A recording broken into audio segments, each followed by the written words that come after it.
Estamos en el Instituto de Investigaciones Jurídicas de la UNAM. Recientemente ha habido un debate acerca del Estado de Derecho, lo que significa, lo que implica, cuáles son las reformas que se tienen que atender y qué es lo que tenemos que hacer entre todos para construir un verdadero Estado de Derecho en México. Para aclarar algunos de estos conceptos y para que nos ayude a comprender algunas de las variables institucionales alrededor del concepto de Estado de Derecho, estamos hoy con el doctor Pedro Salazar Ugarte, quien es director del Instituto de Investigaciones Jurídicas. Doctor Salazar, ¿qué variables institucionales son necesarias para construir un Estado de Derecho? Le pongo un caso que pues, en el derecho comparado es muy recurrente. Las fiscalías autónomas. ¿Por qué la investigación de los delitos, la persecución de los delitos no puede quedar subordinada a la lógica del poder político o las instituciones no deben quedar bajo el mando de personajes políticos que pudieran tener ciertos intereses? Miguel, el tema es de la máxima relevancia. Te pediría que primero dejáramos asentada una premisa. Supongamos y concedamos que lo que queremos construir en México es un Estado de Derecho orientado hacia el constitucionalismo democrático de los derechos, ¿no? Es decir, que ese es nuestro horizonte porque es el horizonte en el que me gustaría que fuéramos avanzando. En esa dirección, me parece que es muy importante identificar cuáles son los déficits que tenemos. Entonces, bueno, tenemos un déficit muy importante en garantía de derechos humanos, tenemos un problema muy fuerte en materia de corrupción, tenemos un problema muy fuerte en materia de impunidad, etcétera. Hay muchos déficits que impiden que podamos decir que en México hemos logrado consolidar un verdadero Estado de Derecho. Uno de los déficits institucionales que adolecía, digamos, de los que adolecía el Estado mexicano era precisamente la manera en la que estaba, digamos, incorporada la Procuraduría General de la República y las Procuradurías estatales directamente a los ejecutivos en todos los órdenes de gobierno. Porque esto suponía que el jefe directo de la Procuración de Justicia era directamente el titular del gobierno en cada uno de los niveles. Y esto, Miguel, pues porque así funciona, digamos, la naturaleza humana, sentaba las bases para que pudiera haber una manipulación o una orientación con criterios políticos de la procuración de justicia. Y me parece que esa es la razón por la cual en muchos países se ha decidido o dotar de autonomía plena a estos órganos, digamos, a lo que llamamos acá el Ministerio Público, o adscribirlos a poderes distintos al Poder Ejecutivo, que no sea el presidente, que no sea el gobernador el que tiene a su servicio al brazo armado del Estado, digo, en este caso de la Procuración Civil de Justicia, sino que sea en realidad una instancia que esté al servicio de los ciudadanos y cuya lógica de funcionamiento sea una lógica estrictamente jurídica, estrictamente técnica y que esté determinada por una agenda que provenga de los problemas que la realidad plantea y no de la agenda, los intereses y los cálculos políticos del gobierno en turno. Hay una variable ahí que pone usted en la mesa, doctor, y que me parece que vale la pena rescatar y empatar precisamente con este discurso, el combate a la corrupción.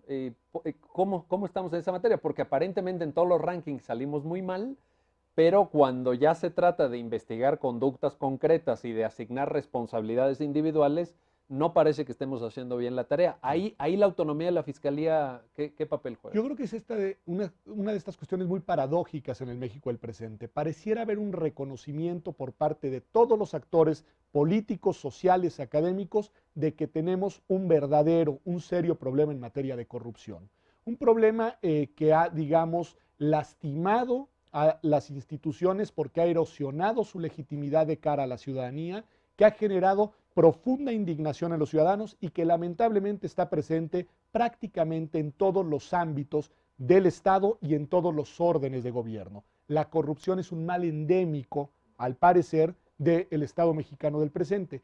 Y en paralelo, Miguel, esto es muy importante, hay algo que algunos han denominado con un concepto atractivo que creo que hay que dotar de significado, una suerte de pacto de inmunidad, en el sentido de impunidad, pero en el sentido en el que los actos de corrupción son tolerados en aras de que no se persigan otros actos de corrupción que eventualmente podrían lesionar los actores de quienes serían, digo, los intereses de quienes serían los actores responsables de perseguirlos. Bueno, este arreglo es el peor de los mundos. Corrupción por un lado y una especie de arreglo, de pacto no escrito de no perseguir los actos de corrupción. Idealmente, dotar de autonomía a la Fiscalía General y al mismo tiempo crear una fiscalía anticorrupción que trabaje en coordinación con la misma, son dos medidas que deberían de tener como finalidad precisamente romper ese pacto de impunidad y abrir investigaciones en el tema tan delicado de la corrupción, con la finalidad concreta y específica de que se detecten responsabilidades y de que se exija rendición de cuentas. Pero bueno, esa al día de hoy es, digamos, una agenda pendiente, es una agenda necesaria, pero todavía no es una agenda que ya esté surtiendo resultados en el país. Le propongo otra variable institucional porque llama mucho la atención que en México los jueces, el Poder Judicial, la institucionalidad jurisdiccional no le haya entrado al tema del combate a la corrupción. Usted es un conocedor del sistema político italiano y sabe que en su momento los jueces jugaron un papel fundamental para desmontar aquello que se llamó Tangentopoli, ¿no? Digamos, la polis de la tangente, de la mordida, del soborno, de la extorsión, etcétera.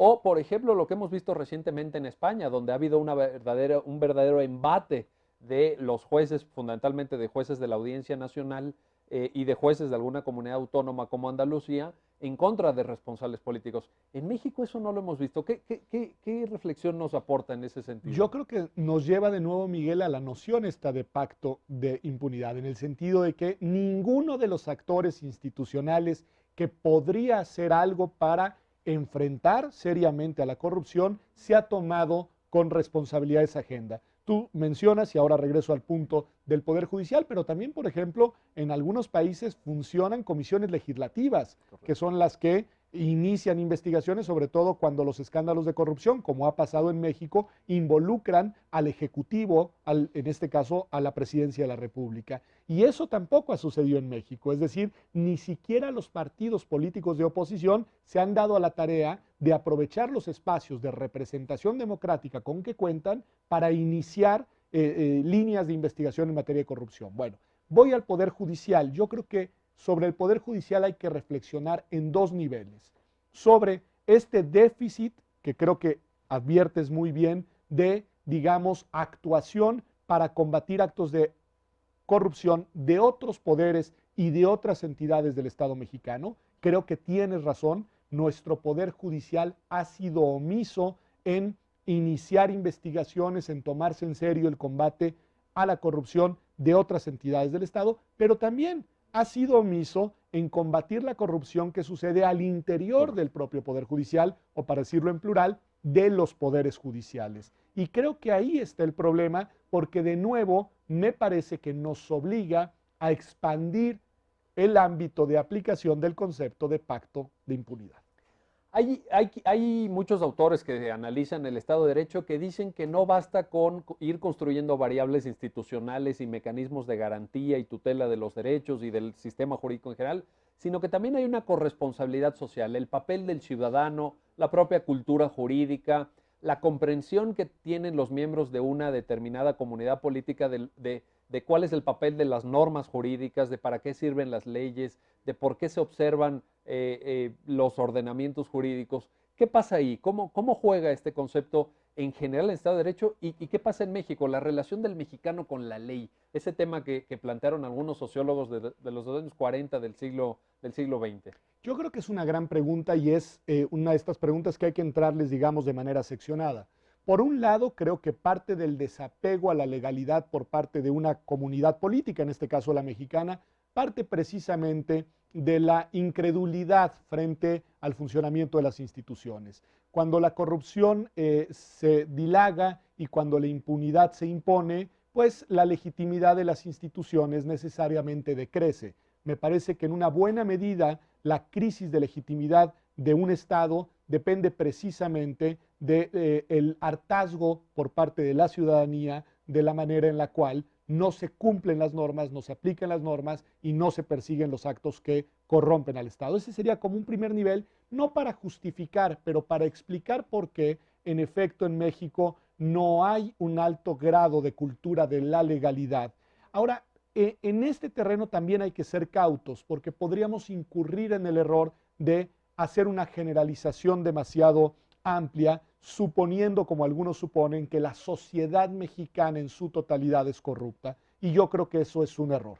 Yo creo que en este país, venturosamente, existen muchas personas, millones de mexicanas y de mexicanos que no tienen, digamos, una inclinación hacia la violación de la legalidad, que no tienen dentro de su patrón cultural el patrón sistemático del abuso, que no cometen actos de corrupción y que se indignan cuando esos actos de corrupción son cometidos. Y me parece que hay que reivindicar eso, porque de lo contrario, a través de una generalización terminaríamos, entre otras cosas, imposibilitando, cerrándole las puertas a la posibilidad de salir de las crisis que estamos viviendo.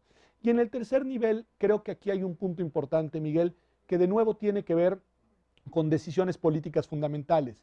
Hemos diseñado un sistema jurídico de muy difícil acceso para las personas. Es decir, nuestra constitución es una constitución muy extensa, muy confusa, muy barroca, muy complicada, y de ahí hacia abajo tenemos un ordenamiento jurídico, en verdad, al que es difícil acceder y que por lo mismo creo que en buena medida una parte importante de la ciudadanía no conoce sus normas, no conoce sus derechos, no conoce a sus instituciones, no conoce su funcionamiento. Y creo que y una norma que no es conocida no puede ser aplicada. no puede ser aplicada. No hay forma de No puede ser aplicarla. aplicada y tampoco puede ser utilizada.